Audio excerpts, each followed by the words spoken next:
Assalomu alaykum azizlar, Salman doktor Jonuzoqov. Bugungi mavzuyimiz demak juda ko'p xalqimizda uchraydigan gaymarit haqida gapirib o'tmoqchi edim. Gaymarit kelib chiqish sabablari, uni qanaqa qilib demak bartaraf qilib davolash mumkinligi haqida aytib o'tmoqchiman.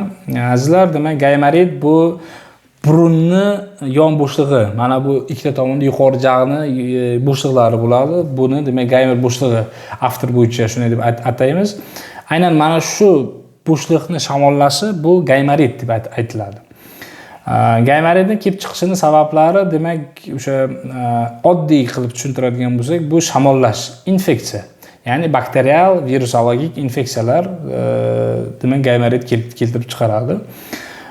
Gaymaritni demak davolash uchun agar birinchi marta gaymarit bo'lgan bo'lsangiz, buni davolash uchun demak bu yerda antibiotika terapiya 100% burunni yuvish, kukushka qilib o'sha kuku deb aytiladi, bilasizlar. Va uchinchisi bu demak dori-darmonlar, shilliqni o'sha yiringni haydovchilar, bundan tashqari o'sha burunga spreylar, aynan mana shu narsalar demak gaymaritdan tezroq xalos bo'lishiga sababchi bo'ladigan asosiy omil hisoblanadi.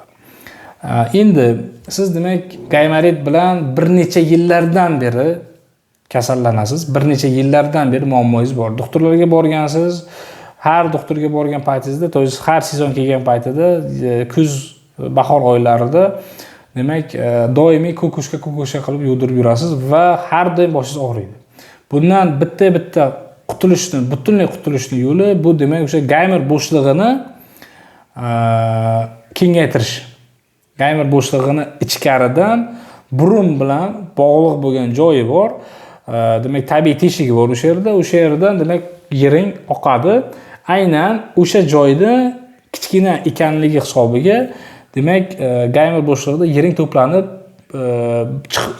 to'planib qolaveradi, ya'ni u tashqariga chiqmaydi. Shuning oqibatida albatta og'riq yuzaga keladi.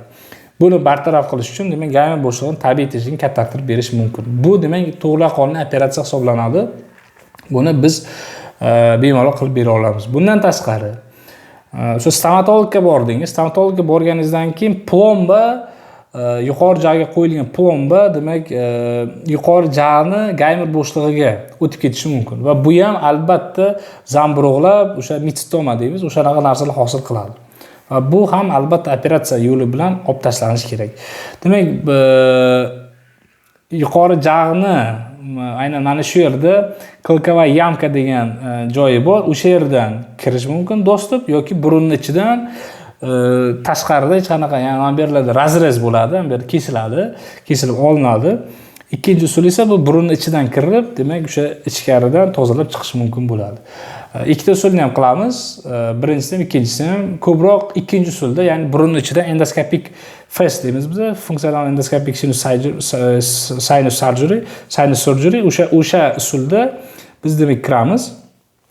Demak burun o'ziga FES operatsiyasi kirib ichkaridan demak tozalanib chiqiladi. Aynan mana shu usulda ko'pchilikka tavsiya qilamiz. Ya'ni gaymarit bilan surunkali kasallangan odamlarga, doimiy kasallanib kelayotgan odamlarga biz o'sha gaymer bo'shlig'ini tabiiy teshigini kengaytirishni tavsiya qilamiz. Agarda siz yuqori ta'kidlab o'tganimdek doimiy ravishda gaymarit bilan kasallanib kelayotgan bo'lsangiz, doimiy ravishda surunkali har yili 2 marta gaymarit bilan og'riyotgan bo'lsangiz va bundan qanday qilib qutulishni bilmayotgan bo'lsangiz, demak biz sizga demak yordam beramiz bunda. Operatsiya yo'li bilan kengaytirib berishimiz mumkin bo'ladi gaymer bo'shlig'ini. Yaxshi xirurg topolmayotgan bo'lsangiz, marhamat bizga murojaat qiling. Telefon raqamlarimiz 97 023 15 45. Agar siz boshqa davlatda bo'layotgan bo'lsangiz, doktor Jonuzoqov Instagramga bemalol murojaat qilishingiz mumkin bo'ladi. Bundan tashqari mana shu video ostida to'g'ridan-to'g'ri men bilan bog'lanish silkasi mavjud Telegram orqali. Bemalol yozib lokatsiyani demak aniqlashtirish mumkin bo'ladi. Bemalol bizga murojaat qilishingiz mumkin bo'ladi. Siz agar Samarqand viloyati atrofida bo'lsangiz, yanada zo'rroq. Undan tashqari bizga albatta boshqa viloyatlardan ham juda ko'p kelishadi. O'sha Vodiydan, Xorazmdan, Qoraqalpog'istondan, hattoki Buxorolardan ham kelishadi. Turkmanistondan kelgan joylar ham bo'lgan, aynan o'sha Buxoro orqali o'tib, demak bemalol bizga demak murojaat qilib kelishingiz mumkin bo'ladi. Biz sizga albatta bunda yordam beramiz. Endi gaymaritni o'zi o'sha kelib chiqmasligini oldini olish uchun nima qilish kerak? Birinchi navbatda albatta bu qaysidir ma'noda sizning omadingiz ham bo'lishi kerak. Sababi burun to'sig'ining qiyshiqligi ham, tug'ma qiyshiqligi ham demak o'sha gaymaritni kelib chiqishiga sababchi bo'ladi.